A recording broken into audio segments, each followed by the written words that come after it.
هەڵقەی پەنجای بیرەوەریەکانی حەمەی حەمەسەعید بە ناونیشانی دەنگی خاک خوێندنەوە و پێشکەشکردنی ڕاستکاکە بەرهەمین کەناڵی بەزمی حزور بۆ گوێبیستبوون لە 49 ئەڵقەی ڕابردووی ئەم بیرەوەریانەی حەمەی حەمەسەعید و هەروەها گوێبیستبوون لە 18 کتێبی دەنگی دیکە لە بواری بیرەوەری و گێڕانەوە دەتوانن بگەڕێنەوە بۆ کەناڵی بەزمی حزور و سوودمەند بن لە تەواوی ئەو کتێبە دەنگیانەی کە لە کەناڵەکەدا دانراون و خوێندراونەتەوە.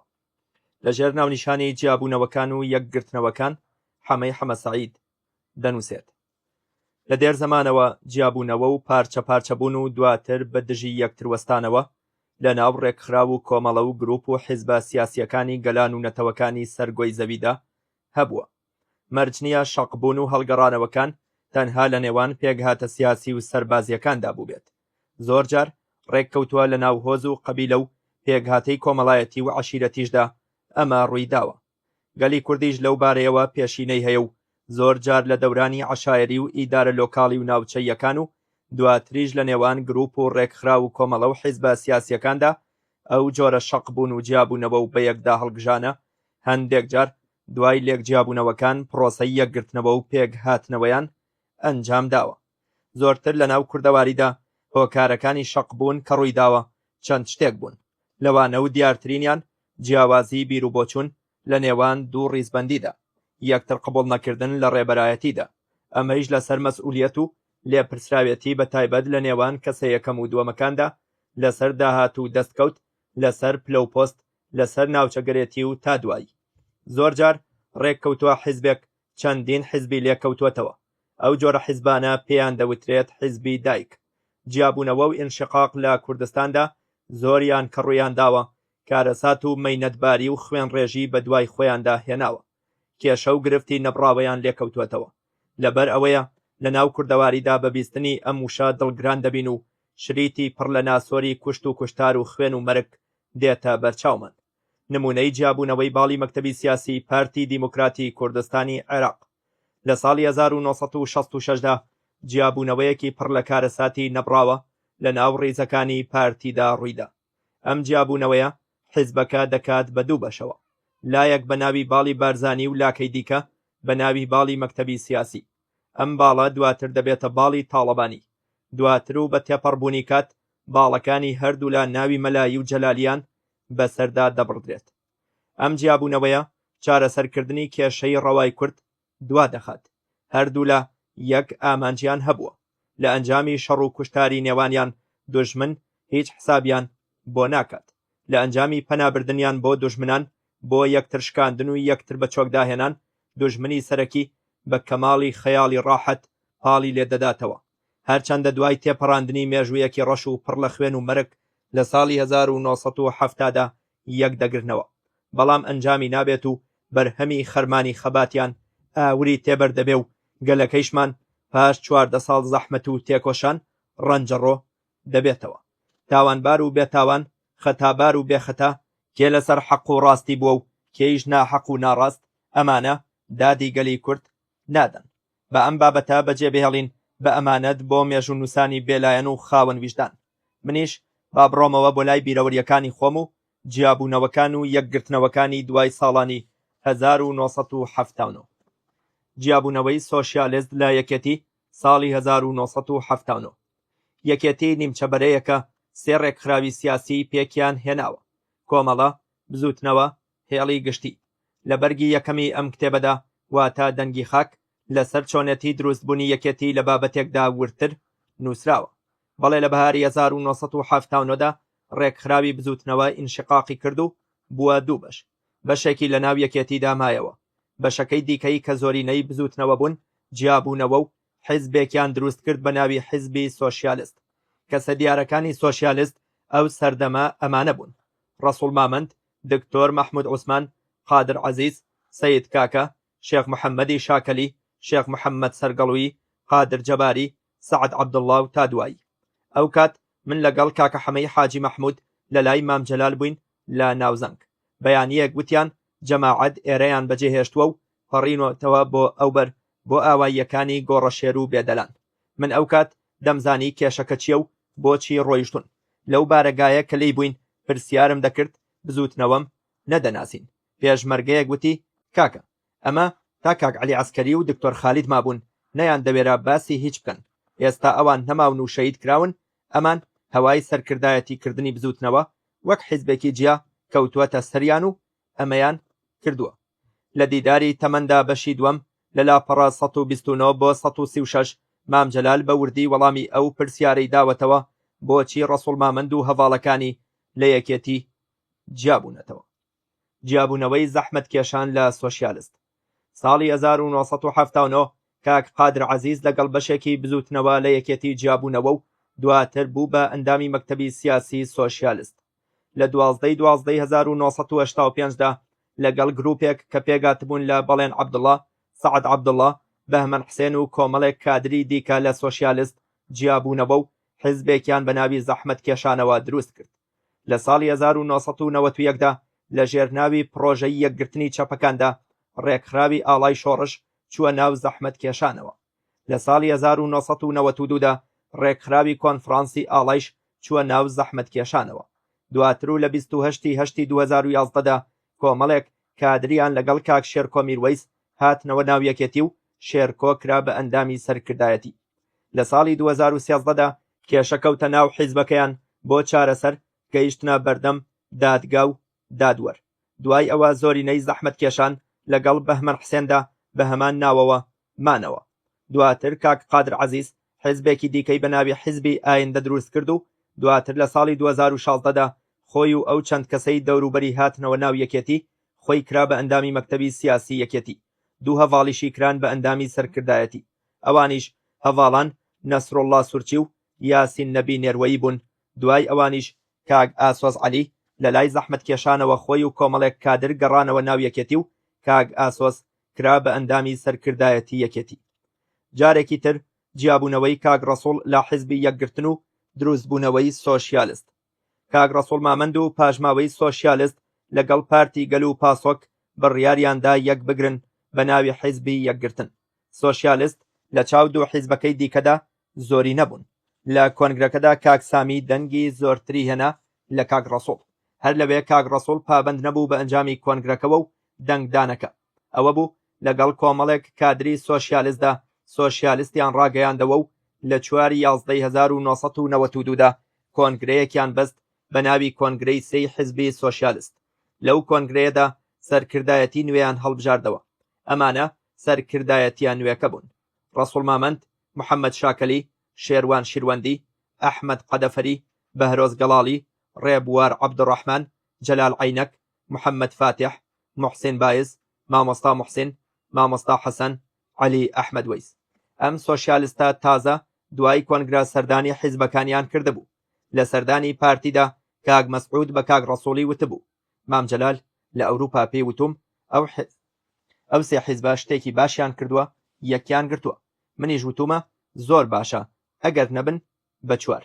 مەبەستی کاک مەسعود ئەوە بووە لە هەر حیزبە و کۆمەڵێک کادری بەناو حیزبە کۆنەکەوە جارێکی تر حیزبەکە دروست دەکەنەوە. لە سەرەتای مانگی یەکی ساڵی 1993 دا ئەم بەشەی حیزبی سۆشیالیست بە سەرۆکایەتی کاک ڕەسوڵ مامەند سکرتێری حیزبەکە و چەندین ئەندامی مەکتەبی سیاسی و سەرکردایەتی و کادر و فەرماندە و پێشمەرگە گەڕانەوە ناو یەکێتی. پارتی گەل لە ساڵی 1970 دا و لە کۆنگرەی نۆی پارتیدا باڵێک لەو حیزبە جیابوونەوە بە ناوی پارتی گەل. ئەم جیابوونەوەیە بە سەرۆکایەتی کاک سامی عەبدوڕەحمان بوو. ئەوەیە حیزبە ڕەقیب و نەیارەکانی کورد. کاتێک گروپێک لە یەکێکیان جیا دەبێتەوە یان جیابوونەوەی تەواو ڕوودەدا، حیزبەکەی بەرامبەر پێی خۆشە و بشکرێ هاوکاری جیابووەکان واتە منشقەکان دەکات. ئێمەش هەرچەندە کاک سامی بە بکوژی عەلی عەسکەری و دکتۆر خالید و شێخ حوسێن و هەڤاڵەکانیان دەزانین، بەڵام پێمان خۆش بوو لە پارتی جیابوونەوە ڕووبدات. بە تایبەتی ئەو کات دەوترا ئەوانە واتە پارتی گەل چەپن. پارتی گەل دواتر و لە ساڵی 1992 دا لەگەڵ بەشێکی سۆشیالیست و پاسۆکدا لە کۆنگرەیەکدا حیزبی یەکگرتنیان ڕاگەیاند. دواتر ئەم حیزبە لە کۆنگرەیەکی پارتیدا بە ناوی کۆنگرەی یەکگرتن کاک سامی و پارتی گەل لەگەڵ پاسۆک و بەشێک لە سۆشیالیست گەڕانەوە ناو پارتی. لەم کۆنگرەی یەکگرتنەدا دوای ماوەیەکی کەم کاکە حەمەی حاجی مەحموود دووبارە هاتە دەرو لە بەشەکەی سۆشیالیستێکی سەربەخۆی ڕاگەیاندەوە. ئاڵای شۆڕش. لە ساڵی 1986دا ڕێکخراو و کۆمەڵەی ڕەنجدەران ئینشقاقی کرد. ئەم ڕێکخراوە باڵێکی سەرەکی نێو یەکێتی نیشتیمانی کوردستان بوو. ڕێکخراوێکی دیکەی لێ دروست بوو بە ناوی ئاڵای شۆڕش. مەلا بەختیار لەگەڵ چەندین کادری پێشکەوت و هەروەها چەندین فەرماندە و دەیان پێشمەرگە و ژمارەیەکی بەرچاو لە ئەندامان و لایەنگرانی ڕێکخستن لەگەڵیان ڕۆیشتن. لەوانە بەرپرسە دیارەکانی وەک مەحموود عەبدوڕەحمان واتە شێخ عەلی، پشکۆ نەجمەدین، سالار عەزیز، عیماد ئەحمەد، مامۆستا جەعفەر، ئاسۆ عەلی، جەمالی حەمەی خواکەرەم، فەرەیدون حەمە ساڵح، سەلاحی شێخ ستێق، حەمە ئاوات و ئەبوو بەکر خۆشناو و تا دوایی. ئینسکلۆپیدیای یەکێتی نیشتیمانی کوردستان چاپی دووەم لە لاپەڕا 27 تا 28دا لەبارەی ئاڵای شۆڕشەوە ئاوای نووسیوە. ڕەوتێکی فکریە لە ناو کۆمەڵەی ڕەنجدەرانی کوردستاندا پەیدا بوو لە پەرەسەندنیدا ڕێکخراوێکی چەپیشی لێکەوتەوە. هۆی پەیدابوونی ئاڵا بۆ ململانێ و ناتەبایی ناو کۆمەڵەی ڕەنجدەران دەگەڕێتەوە. کێشە و ململانەی نێوان ئەم دوو باڵەی کۆمەڵە سەرەتا لە نێوان سکرتێر و دەستەیەک لە ڕێبەرایەتی کۆمەڵە وەک باڵێک لەلایەک و لەلایەکی ترەوە مەلا بەختیار و باڵێکی کەمینە وەک باڵێکی ناڕازی بە دژی سیاسەتی پەیڕەوکراوی سکرتێری کۆمەڵە کاک نەوشیروان مستەفا دەرکەوتن. باڵی ناڕازی ئیدعای ئەوەیان دەکرد کۆمەڵە پاشەکشەی کردووە لە سیمای ئایدۆلۆژی و چینایەتی خۆی. هەروەها ئەم باڵە خۆی بە میراتگری هێڵی سیاسی و فکری شا سوار جەلال واتە شەهید کاک ئارام دەزانی. دواتر ناکۆکیەکانی نێوان ئەم دوو باڵەی کۆمەڵە لە ساڵی 1984دا لە کۆنفرانسی سەی ڕێکخراوەکەدا ئاشکرا بوون و دەرکەوتن. وەک لە بەرگی یەکەمی ئەم کتێبەدا واتە دەنگی خاک لە لاپەڕە 402دا ئاماژەم پێ کردووە. من لە ناو یەکێتیدا ئەو دەم لەو هەواڵانەی ئاڵایان دروست کرد بە حوکمی کارکردن لەگەڵ زۆریان نزیک بووم، لە هەموویشیان زیاتر لە کاک بەختیار. بۆیە زۆرجار لە سیاسەتکردنیشدا هاوڕێیەتی و نزیکایەتی و تێکەڵاوی و ڕێزگرتن و پێزانینی ماندووبوون و کارکردنیشت نەخشی هەیە لە چارەنووسی سیاسیشتدا. بۆ من ئەمە وای کردبوو سۆزم هەبێ بەلای ئاڵای شۆڕشدا. بەڵام بۆچی نەچووم لەگەڵ ئاڵای شۆڕشدا؟ هۆکار زۆر بوون. لەوانە کاک شێخ عەلی و مامۆستا پشکۆ بۆ دانانی فەرماندەی کەرتی دوی هەورامان لە دوای شەهیدبوونی شەهیدان ئەحمەد گریانەیی و غەفور دەرەشیشی لە نێوان من و هەڤاڵێکی تردا کە نزیک بوو لەوانەوە چوونە ناو زەنگ بۆ لای مام جەلال. هەوڵیاندا من دانەنرێم و بەرکەنار بکرێم. هەرچەندە هەوڵەکەیان ئەنجامی نەبوو، بەڵام من ئەمەم گرتبووە دڵ. بۆیە ئەوان لە هەر شوێنێک بوونایە من دوور دەبووم لەو شوێنە. ئەو کاتەیش ئەوان دوو کادری قیادی ئاڵا بوون. هەرگیز نەمدەویست لە قسەی سەرکردەیەکی دیکەی یەکێتی دەرچم، ئەوەیش هۆکارێکی تر بوو. ئەو سەرکردەیە پێیوتم دەزانم کاک بەختیارت خۆش دەوێت، هەمومان خۆشمان دەوێت، برادەرمانە، پیاوێکی تێکۆشەرە. من نازانم لەو بابەتەدا چۆن بیر دەکەیتەوە. حەزم کرد لە خۆت بپرسم. منیش وتم کاک ئازاد، بۆ چوونەکانی کاک بەختیار بە دروست نازانم، بەڵام کاک بەختیارم خۆش دەوێت. دەمویست درێژەی بدەمێ و ڕازی پەنهانی دڵی خۆمی بۆ باس بکەم لەو بارەیەوە کەچی قسەکەی پێبڕیم و وتی جگە لەوەیش کاتەکەی کاتی شەقبوون و ئینشقاق نییە. حەمە ئینشقاقی کۆمەڵە وەک جیابوونەوەی سۆشیالیست نییە لە بزوتنەوە. کاریگەری خراپ دەبێت لەسەر یەکێتی و کۆی بزوتنەوەی کوردایەتی و تا دوایی. قسەکانی تەواو بوون. منیش کە زانیم وایە ڕازەکەی ناو دڵی خۆم بۆ ئاشکرا نەکرد بڵێم لەبەر ئەم هۆکارانە من ناچم لەگەڵ ئاڵای شۆڕشدا، بەڵکو کردم بە منەت بەسەریەوە و وتم بەڵێ کاک ئازاد، تێگەیشتم لەبەر خاتری تۆ بەسەر چاو من لە قسەی تۆ دەرناچم. هۆکاری تری سەرەکی نەک تەنها هەر سەبارەت بە نەچوونم لەگەڵ ئاڵادا و مانەوەم لەگەڵ یەکێتی تا ئێستەیش مام جەلال بووە. پێشتریش لە کاتی جیابوونەوەی سۆشیالیستدا ساڵی 1979دا هەرچەندە من کۆمەڵە بووم، بەڵام شەهیدی نەمر کاک شەوکەتی حاجی موشیر زۆر هەوڵیدا ڕازیم بکە کە ڕازی نەبووم، گەیاندیە ناخۆشی و تەق و تۆق. وردەکاریەکەیم لە بەرگی یەکەمی دەنگی خاکدا باس کردووە. دواتریش لە جیابوونەوەی کاک نەوشیروان و دروستبوونی بزوتنەوەی گۆڕاندا پاشتر و لە بەرگەکانی تر و لە جێگەی خۆیدا بە وردی دەخوێنیتەوە کە دەبوو من لەگەڵ گۆڕاندا بڕۆم، بەڵام بۆ نەڕۆیشتم هۆکاری سەرەکیەکەی هەر کەسێتیەکەی مام جەلال بوو. بابینەوە سەر ئاڵا یەکێتی لە مانگی 11 ساڵی 1985دا کاک بەختیار و شێخ عەلی و مامۆستا پشکۆی لە ناوچەی قەرەداغدا گرتن و لە بەرگەڵ و زیندانی کردن. مەلا بەختیار لە زینداندا شەڕی نەفسی زۆری لەگەڵ کراوە. گەیشتووەتە ئەو بڕوایی دەیکوژن و لە کۆبوونەوەی کادرانی کۆمەڵەیشدا بڕیاری کوشتنی ئیمزا کرابوو. بۆیە جارێک نامەیەک دەنووسێ بۆ ئەڵقەی ناوەندی نووسرانی ئاڵای شۆڕش بە قسەی کاک بەختیار خۆی ئەو نامەی بۆ ئەوە نووسیوە تا بکەوێتە بەردەست سەرکردایەتی کۆمەڵە و ڕایان لەسەری بگۆڕێ. جارێکی تر لە زیندان هەڵدێ و بەڵام لە ئاوایی قزلەر دەیگرنەوە. دوجار شەخسی مامجەلال تاڵەبانی ناهێڵێ بکوژرێ و بۆ بەردانیشی تەلاشی زۆری کرد لەگەڵ سکرتێر و سەرکردایەتی کۆمەڵەدا. ئەم ڕووداوە تا مانگی شوباتی 1970 خایاند. ئەوانی تر لە هاوڕێیانیان لە ئاڵادا ناوچە ڕزگارکراوەکانی ژێر دەسەڵاتی یەکێتیان بەجێهێشت و چوونە سەر سنوور و ناو وڵاتی ئێران. ساڵی 1989 کاتێک شەڕی عێراق ئێران کۆتایی هات، ناوچەکە ئەنفالکرا و یەکێتی بنکە و بارەگاکانی سەرکردایەتی پێچایەوە و ڕۆیشتن بۆ سەر سنوور. هەڤاڵانی زیندانی کراوی ئاڵایان برد بەرەو دۆڵەکۆکە لەگەڵ کاروانی کۆچکەرەکانی پێشمەرگە و خەڵکی ڕزگاربووی دەستی ئەنفال و کیمیاباران کەوتنە ڕێ بەرەو سەر سنوور. لە ڕێگا لە نزیک شاری سەردەشت مامۆستا پشکۆ ڕای کرد و خۆی ڕادەستی ئێران کرد و مافی پەنابەرێتی وەرگرت.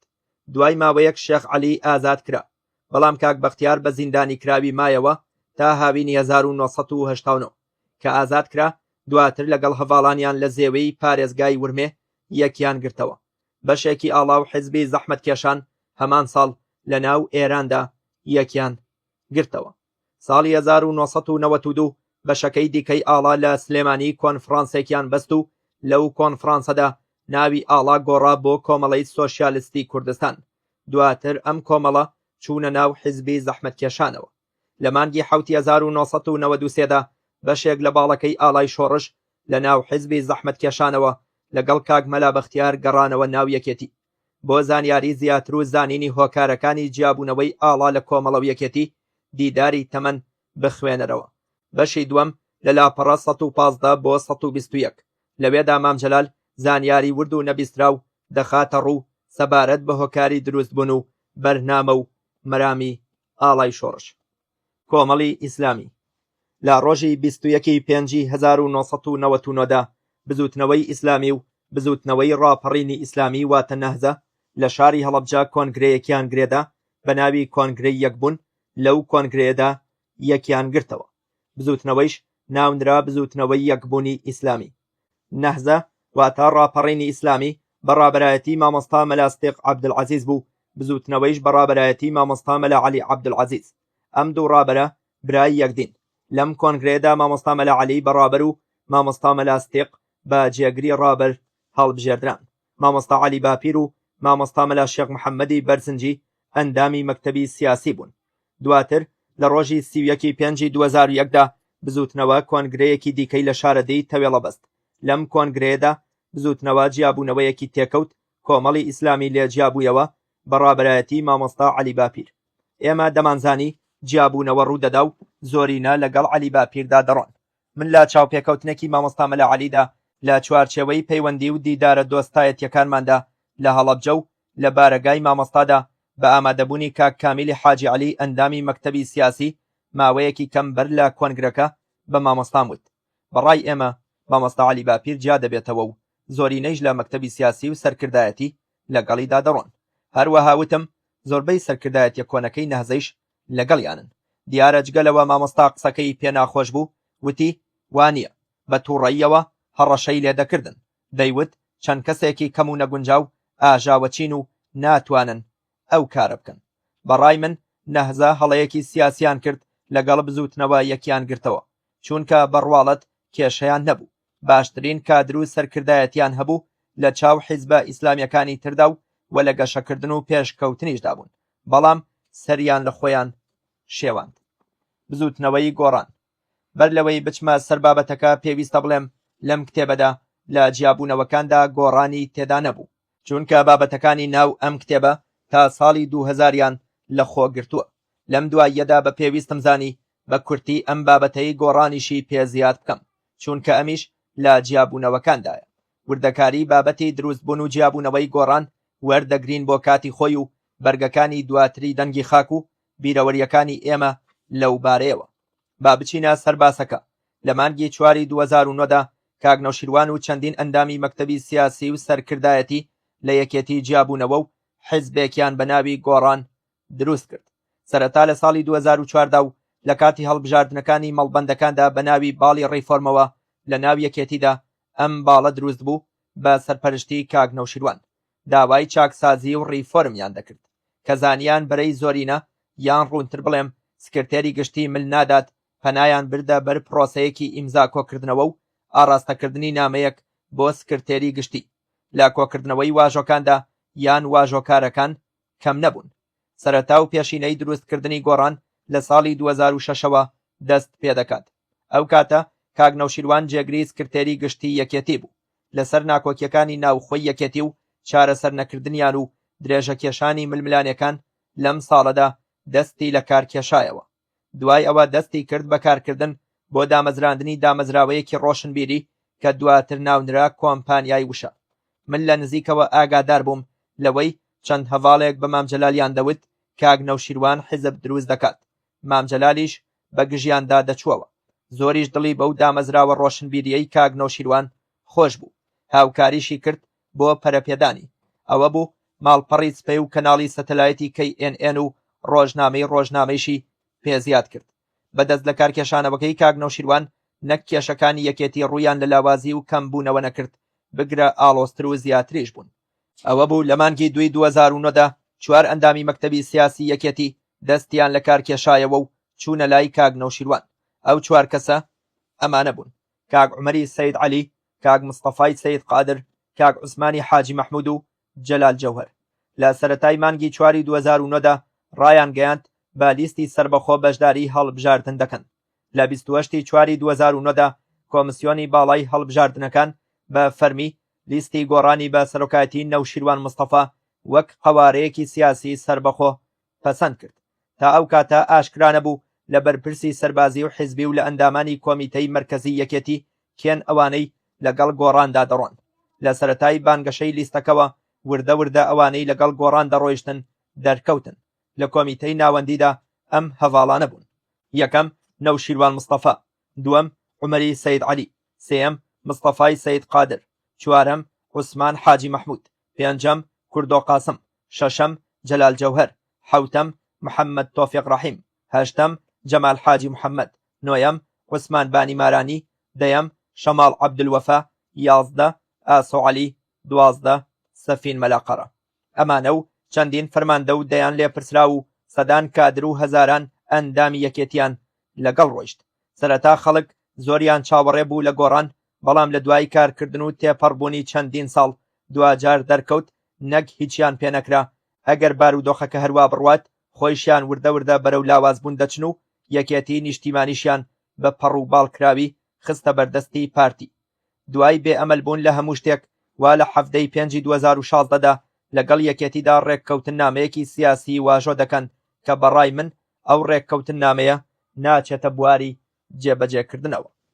بۆ ئەوەی باڵانسی حیزبی و تەوازنی سیاسی لە هەرێمدا بگەڕێتەوە دۆخی پێشتر و بۆ کاراکردنەوەی پرۆسەی دیموکراسیش تەنها ڕێگەچارە یەکگرتنەوەی یەکێتی و گۆڕانە لە چوارچێوەی یەک حیزبدا. هەرچەندە ئەو هۆکارانەی لە ناو یەکێتیدا بوونە هۆی دروستبوونی گۆڕان هەر وەک خۆیان و زیاتریش بوون یان ڕێککەوتنی ستراتیژی وەلانانی کێشەکانی نێوانیان ئەو کات هەردوولا لەگەڵ پارتیدا ڕێک بکەون. بزوتنەوە و سەرەتای ئاڵۆزیەکان 21 دەی 1993. بزوتنەوەی ئیسلامی تەنها لایەنی ئیسلامی بوون پێش ڕاپەڕین و لە ساڵی 1987ەوە خۆیان ڕاگەیاند و بڕیاری ڕوبەڕووبوونەوە و چەکداریان دژی ڕژێمی عێراقدا. دوای ڕاپەڕینی بەهاری 1991 لە کوردستانی باشوور لەگەڵ لایەنە سیاسیەکانی دیکەی کوردستاندا بە تایبەت دوای ئەوە بڕیاری 688 و ناوچەی ئارام و دژەفڕین دروست کرا. کەوتنەکار و چالاکی. سەرەتا ئەم بزوتنەوەیە لە دوولاوە بە دوو شێوەی جیاجیا هاوکاری دەکران. یەکەمیان هاوکاری مادی بزوتنەوە بوو لەلایەن قەتەر و سعودیەوە بە ناوی خێرخوازە قەتەری و سعودیەکان. دووەم هاوکاریان لەلایەن ئێرانەوە بوو. ئێرانیش هاوکاری مادی سنووردار و هاوکاری لۆجستیکی دەکردن. کەوتنە گەشەکردن و بنکە و بارەگاکردنەوە و چەکدارکردنی ئەندام و لایەنگرەکانیان و دروستکردن و کردنەوەی چەندین سەربازگەی مەشق و ڕاهێنان لە ناوچە جیاجیەکانی هەولێر و سلێمانیدا. دواتر هاوکاریە مالیەکەیان بڕدرا لەلایەن قەتەر و عەرەبستانەوە.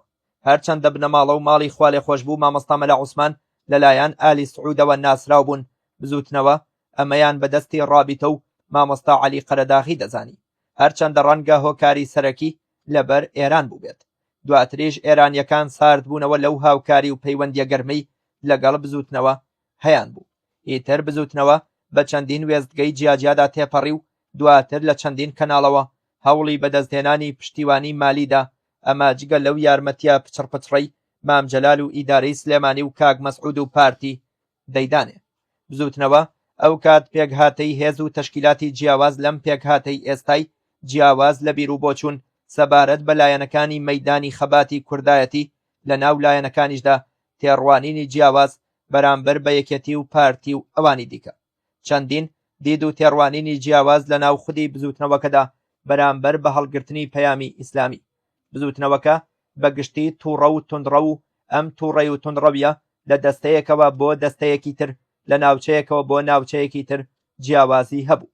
سەرەتای ڕابەرایەتی گشتی لەلایەن خوا لێخۆش بوو مامۆستا مەلا عوسمانەوە بەڕێوە دەچوو.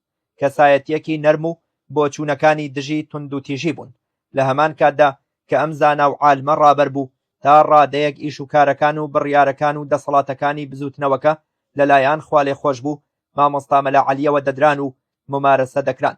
ئەم کەمێک تونتر بوو لە مامۆستا مەلا عوسمانی برای. مامۆستا مەلا عەلی پیاوێکی خۆش باوەڕ و زوو کاری تێدەکرا. تندڕەوەکانی ناو بزوتنەوە جارجار دەیان کردە پشتیوانی هەڵە بۆچوون و تندڕەوەکانیان. دواتر و بە تێپەڕبوونی کات بەسەر مێژووی ئەم بزوتنەوەدا بزوتنەوەکە چەندین ڕێکخراوی تندڕەوی لێجیابوونەوە، لەوانە تەوحید بەڕابەرایەتی ئەبوبەکر حەماس جوندول ئیسلام بەڕابەرایەتی عەبدوڵڵا شافعی و واتە وریا هەولێری لەگەڵ دوو حیزبی میان ڕەوتر، ئەوانیش باڵی ئیسلاح بەڕابەرایەتی مامۆستا مەلا کرێکار، هەروەها جیابوونەوەی کۆمەڵی ئیسلامی بەڕابەرایەتی مامۆستا عەلی باپیر. کۆمەڵ بەشێکی بەرچاو لە کادر و سەرکردەکانی نەهزەی ئیسلامی لەگەڵ ڕۆیشتن کە پێشتر نەهزە و بزوتنەوە یەکیان گرتبووەوە، هەرچەندە بەرنامە داڕێژەری یەکگرتنەوەکە ماڵی مامۆستا مەلا عەلی و خەتەکەی ئەوان بوو. ئەمە بەنیەتی خۆبەهێزکردنی ئەو باڵەی ماڵی مامۆستا، چونکە ڕابەری نەهزە مامۆستا مەلا ستیقی برای مامۆستا مەلا عوسمان و مامۆستا مەلا عەلیە، کەچی ئەمە بە پێچەوانەوە دەرچوو. لە جیابوونەوەی کۆمەڵدا لە کۆنگرەی تەوێڵە زۆربەی کادر و سەرکردەکانی نەهزە لە بزوتنەوە دەرچوون و لەگەڵ کۆمەڵ ڕۆیشتن وەک پێشتر باسم کردووە. بیرکردنەوەی ئەم دوانەی دواتر باڵی ئیسلاح و کۆمەڵ بەڕای من تندڕەو نەبوون، بگرە خەڵکی تندڕەویان لە ناودا بوو. دواتر و لە بەرگی سێدا لە جێگەی خۆیدا بە وردی باسی هەریەک لەم حیزب و ڕێکخراوانە دەکەین. ئەو مێژوە خوێناویەی شەڕی ناوخۆ لە نێوان یەکێتی و بزوتنەوە بە چەندین مەرحەلەدا تێپەڕی. بەڕای من هۆکاری سەرەکی لەلایەک ئەو گروپ و تاقمە تندڕەوانە بوون لە ناو بزوتنەوەدا خۆیان شاردبوویەوە، لەلایەکی تریشەوە هەڵوێستەکانی قیادەی بزوتنەوە بوون لە بەرامبەر ئەو هەنگاوانەی تندڕەوەکاندا. لەگەڵ ئەمانەیشدا یەکێتی بۆ چارەسەرکردن و دوورکەوتنەوە لە ئاگری شەڕ هەر چەندە درێغی نەکرد، بەڵام هەڵەیشی هەبوون. هەڵەکانی یەکێتی لە جێگەی خۆیدا ئاماژەی پێدەکەم. بەداخەوە بزوتنەوە کاتێک ئەم ڕاستیانەی بۆ دەرکەوت خەسارەتی بەرچاو و گەورەی بەرخۆی و بەر یەکێتیش خستە بوو. با بینەوە سەر ڕاستی بابەتەکە. هەر لە سەرەتاوە بزوتنەوە لە ئاستی گشتیدا دژی استراتیژ و بەرنامەی لایەنە کوردستانیەکان و حکومەتەکەیان بوو. لەگەڵ ئەوەشدا بەشداری لە هەڵبژاردن و پێکهێنانی حکومەتدا کردبوو. حسابی بۆ یاسا و بازگە و پۆلیس و ئاسایش و ئیدارە نەدەکرد. گومرگیان دادەنا و بە ئارەزوی خۆیان قاچاخیان دەردەکرد و ئیجراعات و سزا و جەریمە و گرتنی خەڵکیان پەیڕەو دەکرد. بەشێک لە گرفتەکانی ئەم بزوتنەوەیە و شەڕە قەوماوەکانیان لێرەوە سەرچاوەی گرتبوو. گرژی و سەرپێچی و ملەجەڕێ لە نێوان بزوتنەوە و هێزە ئەمنیەکان و بەتایبەت لە بازگەکاندا چەندین جار ڕوویدا بوو. ئەو مەفرەزە چەکدارانەی بزوتنەوە کاتێک بە بازگەکاندا تێپەڕ دەبوون هیچ حسابیان بۆ بازگەکان نەدەکرد، بگرە حرەکاتی ئیفتیزاز ئامێزیشیان دەکرد. ئەوە بوو لە ڕۆژی 21 دەی 1993 مەفرەزەیەکی چەکداری بزوتنەوە سەرنشینی ئۆتۆمبیلێک بوون. ئەم مەفرەزەیە مامۆستا محەممەد ئەندامی سەرکردایەتی بزوتنەوەیان لەگەڵ بوو، هەروەها کەسێکی ئێرانیان لەگەڵ بوو. لەبەر ئەوە ئامادە نەبوو بوون کە خۆیان بناسێنن لە بازگەکەدا. ئەگەر خۆیشیان بناساندایە شتێکی ئاسایی بوو. ئەندامێکی ئەو کاتی بزوتنەوە و ئێستا لە ژیاندا ماوە دەڵێت ئەو کەسە ئێرانیەمان هێنابوو بۆ شناسایی ئاوایی ناوتاق. ئەو کات حیزبی دیموکراتی ئێران لەوێ بوون، بەڵام مامۆستا جەلالی شێخ کەریم جێگری بەرپرسی ئاسایشی گەرمیانی ئەو کات دەڵێت ئاگادار کرابووین ئەو مەفرەزەیە کەسێکی ئێرانیان لەگەڵە، ئەو کەسە پەیوەندی بە عێراقەوە هەیە. بزوتنەوە دەیانەوێت بیبەنە خوارەوە بۆ خەتی تەماس. دیارە زانیاریەکەی مامۆستا جەلال هەڵە بووە، بەڵێ لە بازگەی بەردەم تونێلی دەربەندی خان دەیانەوێت بچنە ناو شاری دەربەندی خانەوە، ئامادە نابن نازنامەی خۆیان نیشان بدەن. دوایی بگرە و بەردەیەک دەڵێن ئێستا خۆمان دەچینە ئاسایشی ناوشار، لەوێ خۆمان دەناسێنین. ئەمە وەک ئیهانەکردن و شکاندنی بازگەکە. بازگەکەیش دیارە خۆیان لاداوە لەو شەڕ پێفرۆشتنە و مۆڵەتیان داوە ڕۆیشتون. لە بازگەکەوە بە دوایاندا هەواڵ دەدەن بە ئاسایش. ئاسایش بۆی دەردەکەوێ ئەو چەکدارانە چوونەتە بارەگای مەڵبەندی بزوتنەوە. ئاسایش داوا لە مەڵبەندی بزوتنەوە دەکات نوێنەرەکەیان سەردانی ئاسایش بکات بۆ ڕوونکردنەوەی ئەو بابەتە. نوێنەری بزوتنەوە ئەحمەدە ڕیشەیە، بە پاسەوانەکانیەوە خۆیان دەکەن بە ئاسایشدا. ئەو پاسەوانانەی ئەحمەد لە دەرەوە دەمێننەوە بە شێوەیەکی ناشرین، چەک بەدەستەوە و فیشەک لە پێشەوە، دەست لەسەر پەلەپیتکەی تفەنگ. بەم شێوە هەڵکوتانەی بزوتنەوە بۆ سەر بارەگای ئاسایش خۆی بۆ خۆی جۆرێک بووە لە شەڕ پێفرۆشتن. لەو جۆرە کاتانەدا کە گرژی یان بارودۆخێکی نائاسایی لە نێوان دوولە یان چەند لایەنێکدا دروست دەبێت، وەفدێک یان نوێنەرێک یان نێردراوانی لایەک کە سەردانی لاکەی دیکە دەکەن دەبێت ئەگەر لە ناخیشەوە نەبێت خۆیان وا پیشان بدەن ئەعسابیان ساردە. ئەتەکێتی وەفدەکانیش هەر خۆی وایە، دەبێت لەو پەڕی هێمنی و نواندنی ئەدەبدابن بۆ ئەو لایە و ئەو جێگەی کە سەردانەکەی دەکرێت. هەروەها نێردراوەکان پێویست ناکات هێز لەگەڵ خۆیاندا بنن ئەگەر دڵنیابن لە بەرامبەر. لەم دانیشتنەدا هەڤاڵان نەژاد حەسەن بەرپرسی ئاسایشی کەرکووک و مامۆستا جەلالی شێخ کەریم جێگری ئاسایش لە بارەگای ئاسایش لە دەربەندی خان دەبن. مامۆستا دەڵێت ئاسایی دانیشت بووین لەگەڵ ئەحمەدە ڕیشە، کاک نەژاد قسەی لەگەڵ دەکرد، بڕیار بوو کابرای ئێرانی بهێننە ئاسایش. لە دەرەوە بوو بە تەقە، هەرسێکمان هاتینە دەرەوە، پرسیارمان کرد ئەوە چییە؟ وتیان پاسەوانەکانی ئەحەڕیشەن، تەقەمان لێ دەکەن. لەو کاتەدا ئەحەڕیشە هاواری کرد مەکەن مەکەن، بەرەو ڕوویان ڕۆیشت و خۆیشی بە پەنا دیوارەکەدا ڕای کرد و ڕۆیشت. بەداخەوە بزوتنەوە بەشێکیان لەو کاتانەدا نەک ڕێزی بەرامبەر و ئەو جێگایانەیان نەدەگرت کە لە کاتی ئاڵۆزیەکان سەردانیان دەکرد، ڕێزی بارەگای ڕابەری گشتی خۆیشیان نەدەگرت کاتێک نوێنەرانی یەکێتی سەردانیان دەکردن. بۆ نمونە لە سەرەتای مانگی 1996دا گرژی ڕوویدا بوو لە نێوان یەکێتی و بزوتنەوەدا. من سەردانی خوالێ خۆش بوو، مامۆستا مەلا عەلی ڕابەری بزوتنەوەم کردبوو. شەو بوو، کاک عەدنانی حەمەی مینە دوو پێشمەرگەی خۆی لەگەڵ ناردبووم. ئۆتۆمبیلەکەم لەسەر جادە وەستاوە، ئەو دوو پێشمەرگەیە لە ئۆتۆمبیلەکە دابەزیون، لە حەوشەی بارەگای ڕابەر دەوەستن. کاتێک من لە ژوورەوە لەگەڵ مامۆستادا لە کۆبوونەوەدا بووبووم، بە حیلە دوو پێشمەرگەکەیان بردبووە ژێرزەمینەیەک و ئەشکەنجەیان دابوون. هەر دوای چەند ڕۆژ لەم بەروارە لە هەمان بارەگای ڕابەری گشتیدا گولەی ئاربیجیان ڕوو کردە عەدنان. ئەمانە دواتر و ورتر لە شوێنی خۆیدا دەیخوێنیتەوە. دەمەقاڵە و گرژی لە نێوان پاسەوانەکانی ئاسایش و پاسەوانەکانی ئەحەڕیشەدا ڕوودەدات. سابیر نابێک لە پاسەوانەکانی بزوتنەوە تەقە لە ئاسایشەکان دەکات، دوو کەسیان شەهید دەکات و دوانی تریش بریندار دەکات، خۆیشی بە برینداری جێدەمێنێت. سەلاحی حاجی مەحموود پۆلیسی ئاسایشە و ئامۆزای سابیرە دەچێت بە مامۆستا جەلال دەڵێت ئەوە سابیرە لەوێدا کەوتووە و گیانی تایە.